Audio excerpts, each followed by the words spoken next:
Meet Robert. At 71, he lives entirely on his own. If you listen to the neighbors, you'll hear quiet whispers of pity. They call him a poor man, assuming his quiet house is a tragedy of abandonment. We are conditioned to look at an empty home and see a void.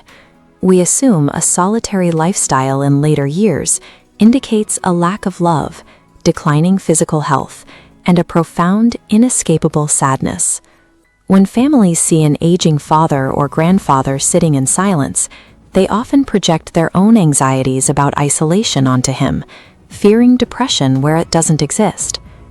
When Robert overhears those neighbors, he never argues. He just smiles. Observers cannot see it, but he possesses a deep internal peace that makes their pity irrelevant. We consistently mistake forced isolation for intentional, carefully curated solitude. These are two different realities. For many men, living alone represents a deliberate triumph of self-awareness. It's not about being left behind, it's about choosing a specific rhythm of life.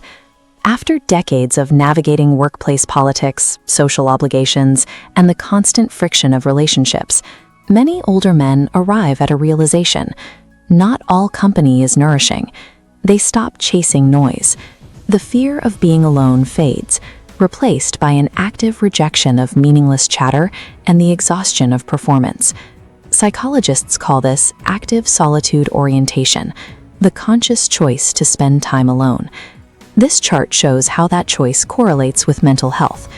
We are looking at a dual-axis scatter plot, comparing a person's preference for solitude against their emotional stability. Notice the concentration in the top right. Adults who actively choose solitude experience measurably greater emotional stability and far less stress compared to the scattered data points representing those who rely on continuous external stimulation. Rather than avoiding humanity, these men achieve peace by ruthlessly curating the right connections. Families often worry that without a partner to keep an eye on things, an older man's diet, sleep habits, and physical health will inevitably decline. The reality is that removing relational emotional chaos, the unspoken demands and constant negotiations, can actually lower the body's physiological stress response. This autonomy allows men to build routines perfectly aligned with their natural biological rhythms. They eat when hungry, rest when tired, and move at their own pace. This often leads to improved heart health and much deeper sleep. We also hold a very narrow view of affection. Society insists that romance and cohabitation are the only valid metrics for a loving life. In later life, love changes shape. It finds expression through community service, lasting friendships, or the patience required to mentor the next generation.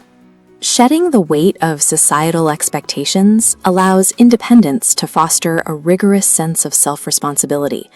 Love doesn't vanish, it simply matures. There is a critical distinction to make here. Healthy solitude is an active choice.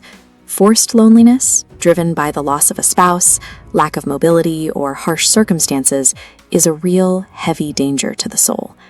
If a solitary life involves deep sadness, sudden withdrawal from normal activities, or visible self-neglect, those are warning signs that require immediate support. But for the men who consciously choose a quiet house, the aging process has provided a gift. It has stripped away the illusion that happiness must be tethered to a romantic partnership. They arrive at a life lived entirely on their own terms. Unnecessary drama is ignored. Quiet mornings are prized. The rhythm of the day belongs completely to them. It is time to stop projecting our own fears of being alone onto the seniors in our lives. When we understand the psychology behind this choice, we can finally recognize curated solitude for what it is: the hard-earned, peaceful reward of a life well lived.